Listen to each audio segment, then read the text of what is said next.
Good afternoon, everyone. Thanks for tuning in to SBAM's Small Business Briefing. I'm Sarah Miller, Vice President of Operations, and I'm joined today by my fill-in co-host, Kelli Saunders. Kelli, welcome back to the show. Well, good afternoon, everybody. Kelli Saunders, Vice President of Policy and Engagement here at SBAM, and I am filling in for Brian Kelly today, who's doing some traveling. And Sarah, I think we might have a new member to welcome, so I will kick it back over to you. We do. Thanks, Kelli. We want to welcome our new premium member, the Spice and Tea Exchange in Rochester. Thanks for joining. Sounds like a fun place to visit next time you're in the Rochester area. All right, so let's dive into today's show, Kelli. Last week, the governor unveiled her budget, and one of the topic areas that was strongly emphasized was literacy. So, what is she looking to do as she wraps up her final year as governor? Yeah, it was a really busy news week last week, mainly spurred on by the governor's budget recommendation that was given last week, Wednesday, at the Capitol by her budget director, Jen Flood. And the reason I want to take a second to talk about this literacy piece today is also to remind our viewership that we really do engage in education policy. We believe that a good education system obviously prepares people to enter into the workforce, however that may look, whether it's right after high school, whether you're going to get an apprenticeship, go into a four-year degree institution. We need to make sure that our education system is sound. And so this whole idea of really putting emphasis on literacy her last year in office is something that we will be engaged in. And you'll see SBAM obviously give our opinions on things that we like and also things that we might disagree with, but seek to find compromise on. But one thing that was really interesting too is that you can see by the way of the Senate and the House of Representatives that they're interested in this too. So there's possibility for some collaboration here. And as we enter into what we often like to dub as election 2026, getting parties to work together during election year can be kind of challenging. But one thing that we can agree on is that literacy and our education system being able to be better is definitely on everybody's list. And so we're going to go through the nitty gritty on this literacy piece. It was a big part of the governor's budget recommendation. This budget from her office is said to expand the letters training, which is a proven method to improve literacy instruction for every teacher that teaches reading. And the budget helps districts implement the new science of reading aligned curriculum like phonics. And so the budget proposes extra help for kids, including expanding summer before and after school programming, and is really focused on making sure that kids have safe, supportive places to learn and grow. And so now we'll dive into the numbers. And so unveiled in the new state budget proposal this past week was one-time funding for $625 million for Michigan's K-12 schools next year, with things like reading and student achievement programs. It is a broad continuation of priorities to essentially combat the lagging student growth over the last couple of years. As the governor's administration has vowed to expand enrollment in universal preschool and make literacy the #1 priority for this final year in office. So how does that $625 million plan break down? It includes $181 million to boost free pre-kindergarten enrollment, $135 million to support expanded before and after school programming like we just talked about, $100 million for high impact tutoring, $100 million for grants to districts to purchase literacy material, and $50 million to continue implementing specialty literacy. And so legislation that was adopted a year ago, technically in this space, specifically when we're talking about the letters training the science of reading, there was legislation passed about a year ago, and that doesn't technically take effect until next year. A lot of people ask the question, why is it taking so long? You're talking about completely an upheaval essentially in the system to be able to get teachers, staff trained in order to enact this legislation.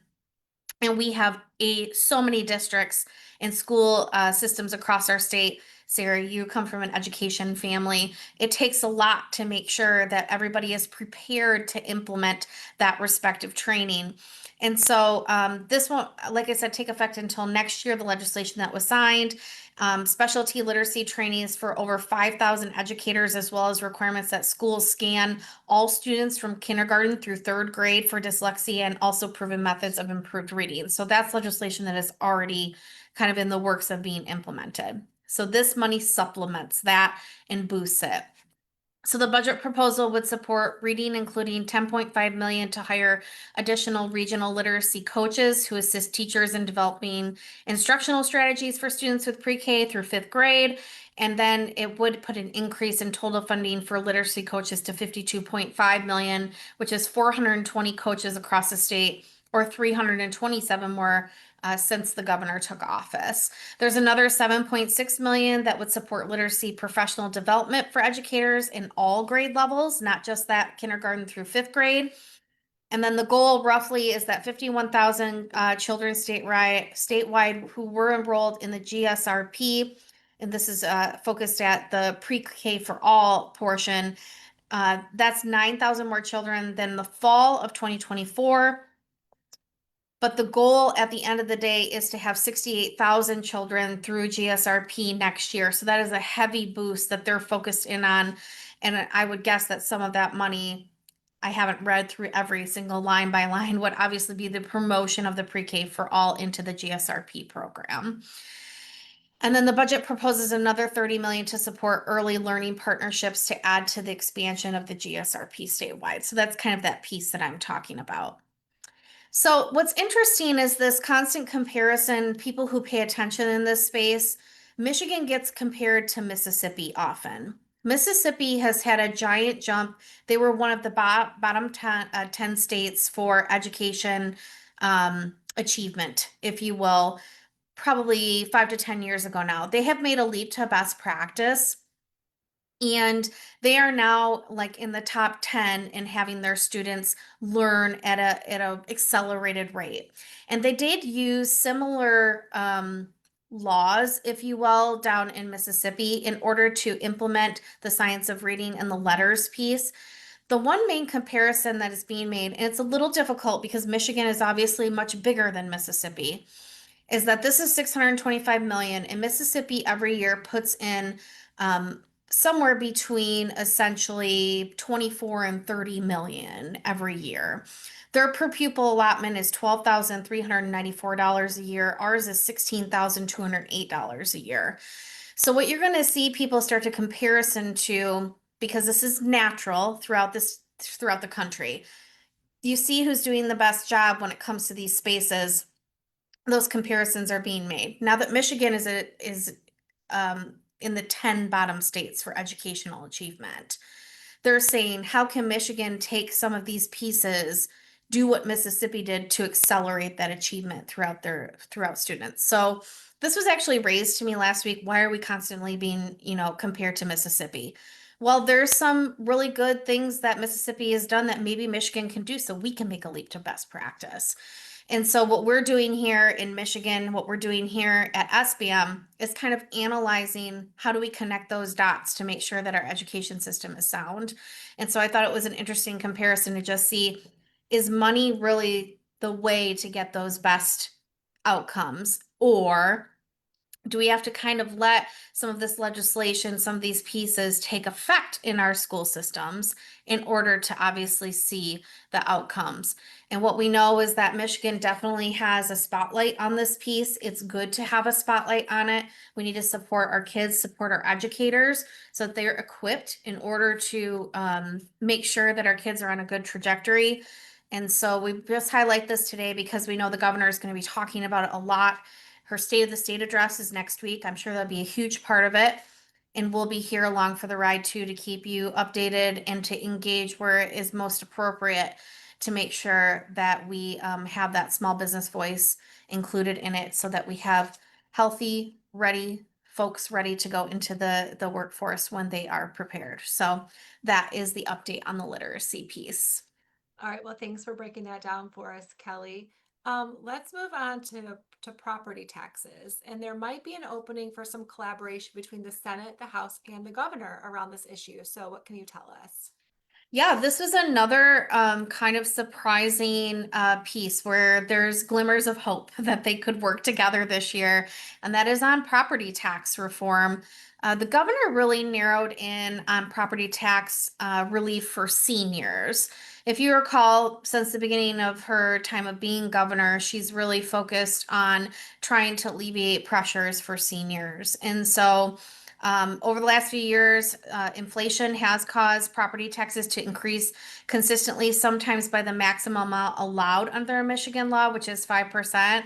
And so, what she's proposing is a new property tax relief for more than 260,000 seniors, which saves households an average of $340 a year by refunding approximately 10% of property taxes.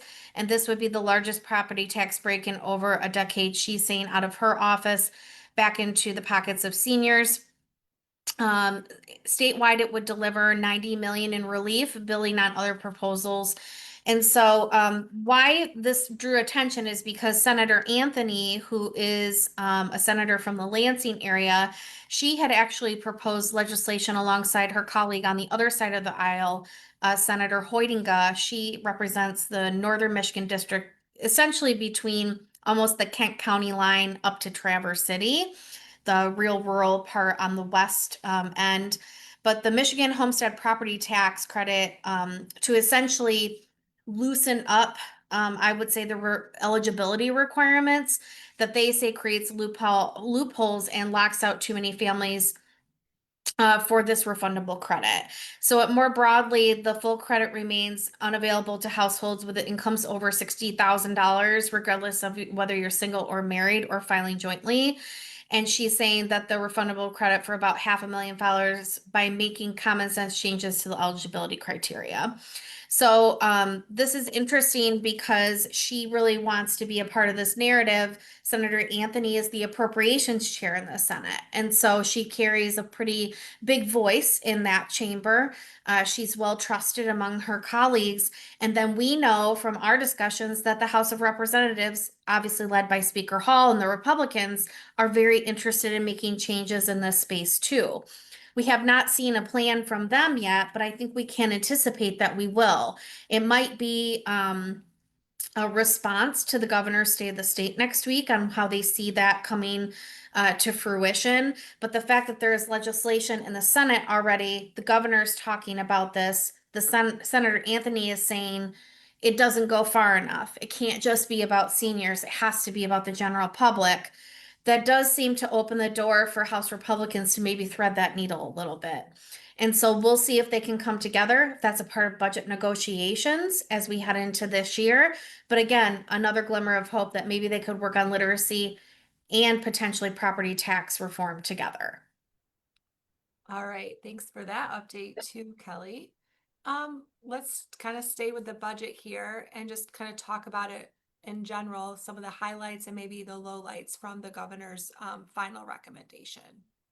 Yeah, I'll say a lot of the budget presentation was really trumpeting a lot of the governor's priorities that she had worked on in these previous 8 years.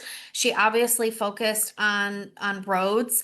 We know that that has been her tagline the entire time that she has been governor. And so really talking about how the plan that came together last year and how that will be implemented this year is a big part of the budgeting process and seeing that come to fruition, not only on our state trunk lines, but really on the local roads and how those funds will start to go into our local communities. Um, and then I would say, the next biggest thing that she focused on was obviously healthcare and very focused on what she, thinks is protecting the Medicaid population. And so there are a lot of cuts that were made to the budget this year in order to fill the hole of the money that will not be coming from the federal government due to the changes in the One Big Beautiful Bill Act. So what you're going to see coming out of Lansing over the next few months is how how much is the governor willing to give in order to fill that void of those federal dollars, and what other things don't get essentially through the process because she's not willing to budge on that. And so we know that the Senate Democrats are very committed to this as well. I would say that the House Republicans are to some extent, but this will be, I would say, the biggest challenge when it comes to the budget is that this left a gigantic hole and um, the budget has not decreased. It's only increased. And so what we had happen last year were House Republicans saying, we're not increasing this budget. We're decreasing the budget so we can put money away. There's a philosophical difference here between the three parties. And so what comes of that? A couple things that we were happy to see the small business support hubs that we operate out of the SBM Foundation.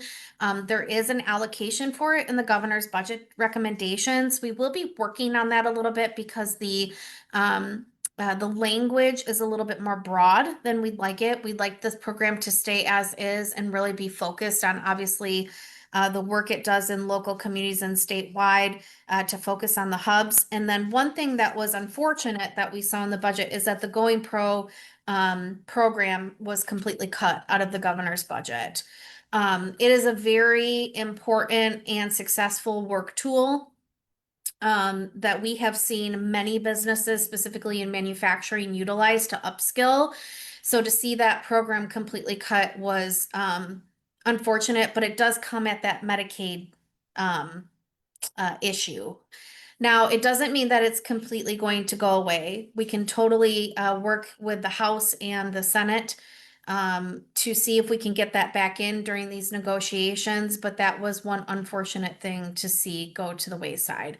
One positive thing is that Reconnect was completely funded and also seeking to lower the age from 25 to 21 to make sure that people have access to community college and accreditation in order to help them along in their careers in advance. And so we were pleased to see that. So we will be, like I said, continuing to follow the budget negotiations. If you recall last year, it came down to the very wire. We have a standard practice, or we have had a standard practice in the past, that this budget gets done hopefully by July 1st. It did not until October of this past year. We're hopeful that that is not what happens this year, but this budget is very tricky. It's the first time in a long time that we really feel the constriction of money. And so we'll see how these three parties come together to come to some sort of consensus, and we will keep you updated as it comes along. I know you will. You'll keep us updated throughout the whole process. All right, so let's stick with the governor. Let's keep talking about her a little bit, specifically about an overseas trip that she made last week. So where did she go and what did she talk about while she was there? Yeah, the governor has made a lot of news this week. So this is like a Gretchen Whitmer special this week, if you will, but that's okay. If she's making news, we have the responsibility to bring it to you. So the governor went over to Germany last week, and this was a little bit of a part of her budget presentation, but again, something I think we'll hear more about in the State of the State address next week. She went over to Germany to talk about what they are calling the arsenal of democracy for the 21st century. It's essentially Michigan's Defense and Aerospace Strategic Plan, and it was unveiled at the Munich Security Conference. The plan is a 5-year roadmap designed to expand the state's defense and aerospace sectors and strengthen national security and create jobs for Michigan's economy. The goal is to position Michigan as a global leader in defense, aerospace, and maritime and space innovation. This is not a shock. This has been a part of MEDC's platform for quite a while. And we obviously have seen it in the past with the investment in Selfridge and other spaces, our defense systems throughout Michigan. And so the Office of Defense and Aerospace Innovation within the MEDC did develop this plan. And the office was, if you can recall, created in April of 2024 as a successor to the Michigan Defense Center, which was highly successful. And that was started in 2006 to support and protect our Michigan defense and homeland security industry. And so what the governor's office says is this will be adaptable to meet the needs of the state and the nation and the globe over the next 5 years. There are three integrated focus areas in the plan. That's fostering business growth within the defense and aerospace industry, leveraging the state's workforce, research universities, manufacturing bases, and defense assets, and accelerating applied research by expanding testing and evaluation capabilities and attracting new innovation-driven enterprises. We woke up this morning to a surprise that the governor was not in Germany and not on her way home, but yet in Italy, spreading the same message. So she's definitely taken this concept on literally the global road across the pond, and it's interesting to see her do so and create those relationships. I did make a joke this morning, but not. I'm like, maybe she'll go to the Olympics, and we'll see her at the Olympics at some point. So yes, the governor is definitely on the move, and we will continue to follow that storyline as well. We know how important the defense industry is here in Michigan and how many of our small business owners interact with it. And so we'll see how that plays a role in the State of the State message next week as well. We do have quite a few Michiganders representing in the Olympics. We So, do. I wouldn't count it out. All right, so we're going from Germany to Italy, back here to West Michigan. There was a recent report given by the Right Place, an economic report. So Kelly, what did we learn there? Yes, my Governor Whitmer update is over for this show. So, yeah, we like to follow trends regionally. You know this, Brian and I both do this, but the Right Place over in West Michigan is another support organization that does a lot of economic data collection, one that we follow. And so last week they did put out something that I would say is a little bit of a red flag and something to be watching. So, the West Michigan economy has actually been facing some headwinds lately. Brian and I have gone over this before. They've had a couple larger companies change their headquarters out of West Michigan, and they've had some big companies that have done some pretty large layoffs. Some because through attrition, some they are leaning on AI for efficiency purposes. And so, one thing that we have heard consistently out of other organizations from West Michigan, specifically the Grand Rapids Chamber, a good partner of ours, is that last year the word for the economy was uncertainty, and this year it seems to be slow. And when we've been pointing to West Michigan as kind of a burgeoning area for Michigan over the last few years, they're starting to use more cautious verbiage when they talk about their economy. And so the Right Place, they said it's a little bit of a lackluster forecast. And so on their economic development side, they did launch a 3-year plan in hopes of growing jobs in AI, data centers, aerospace, and medical device manufacturing. Obviously, not just siloing themselves to that specific area, but those are their focus areas. West Michigan was ranked against similar metro areas around the country. The Grand Rapids region did slip in 2024 in population growth and economic output, but gained ground in its concentration of tech jobs and overall employment growth. This study is also in conjunction with Grand Valley State University. They use their economists there to do this work, so it's credible on all levels. So the agency in 2021 did launch an effort to gain 20,000 tech jobs in the Grand Rapids region in 10 years, making tech 10% of its region's workforce. Headed into the halfway point, the region has added only 5,600 tech jobs. So it's a sign too, where you can't put your eggs all in one basket. You really have to make sure that you diversify your portfolio. However, tech jobs were so hot during that time, we did see many areas focus on that. And so one thing we always say here at SBAM, take care of your homegrown. And that means not just tech, it means so many other things. So Greater Grand Rapids also has seen a housing shortage over the years. We know that housing's always been a problem throughout all of Michigan, but they have added 6,000 housing units between 2022 and 2024.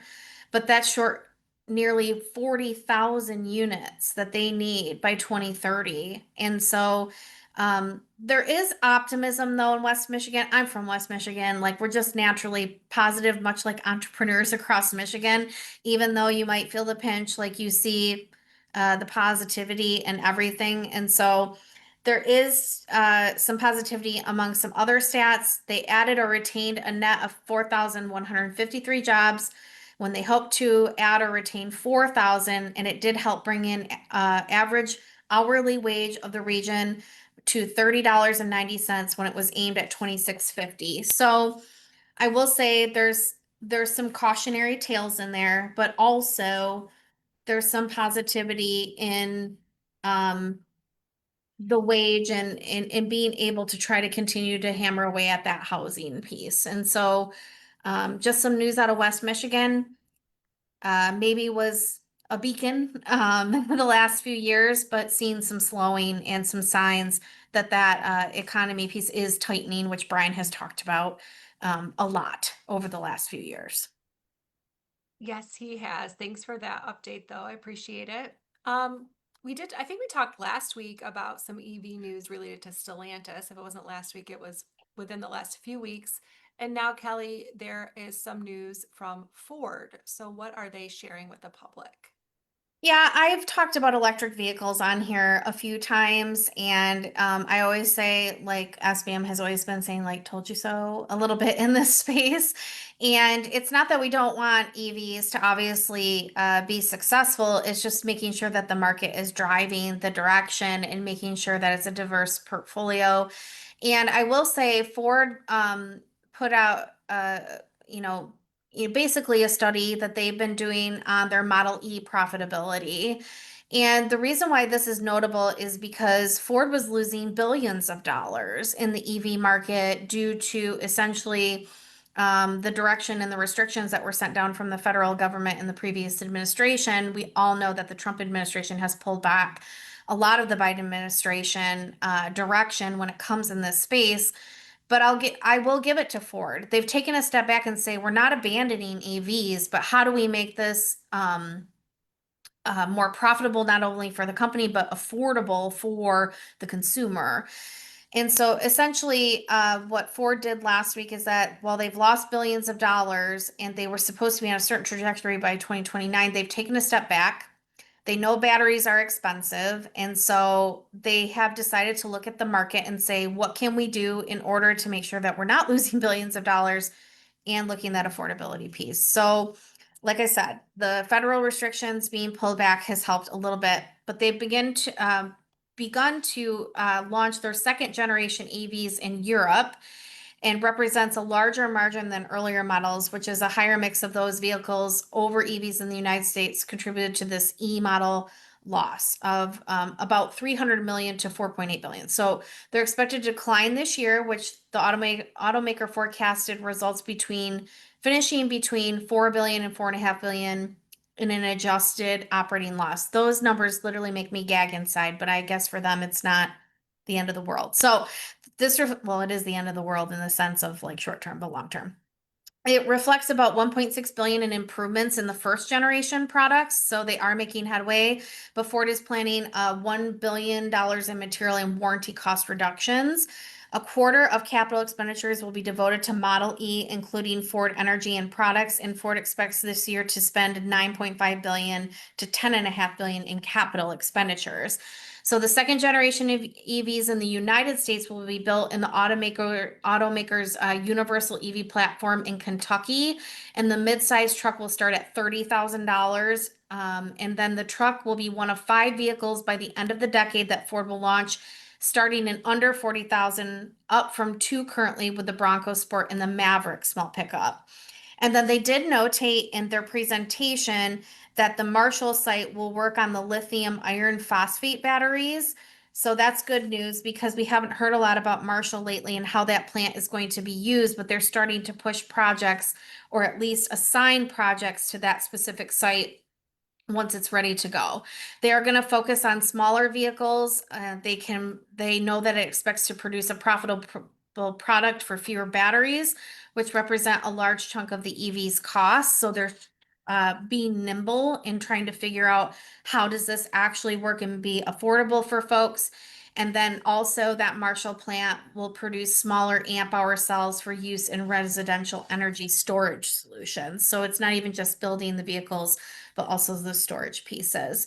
So I would say this is actually a good revelation that's happened, that they've been able to take a step back and figure out how it works for them and how it works for the consumer that are seeking those vehicles. But they did say in that presentation by their CEO that people are still preferring the gas models right now over those EVs. But they're doing their best to obviously meet the demands of whatever the consumer is looking for. So that is the update on that front. But Sarah, we had a really exciting announcement last week, and I want you to talk about Michigan Celebrate Small Business. We sure did, Kelly. And this is something I know that, well, you've led this program so far, but last week, Thursday, we announced through Michigan Celebrate Small Business the 94 small businesses that we are celebrating at a gala in April. And for those of you who were around last year too, Michigan Celebrate Small Business isn't just the gala where we honor and celebrate those amazing businesses as award winners, but it's actually a 2-day event extravaganza. So it's 4 events over 2 days, culminating in that gala. And in the interest of time, I'm just going to drop the link, but we'd love for you to check out the winners. Maybe some of you are winners who are tuning in or alumni, but check out the winners. You can see who they are and where their business is located. Maybe you're going to know some of them in your neighborhood. And then please consider joining us. We'll talk more about these 4 events over 2 days in the coming weeks, but we would love to celebrate with you April 21st and 22nd here in the Lansing area. So I'm going to drop that link in, and then we're going to say goodbye until next Monday at 3 o'clock. And we hope you have a wonderful week. Have a great week, everybody.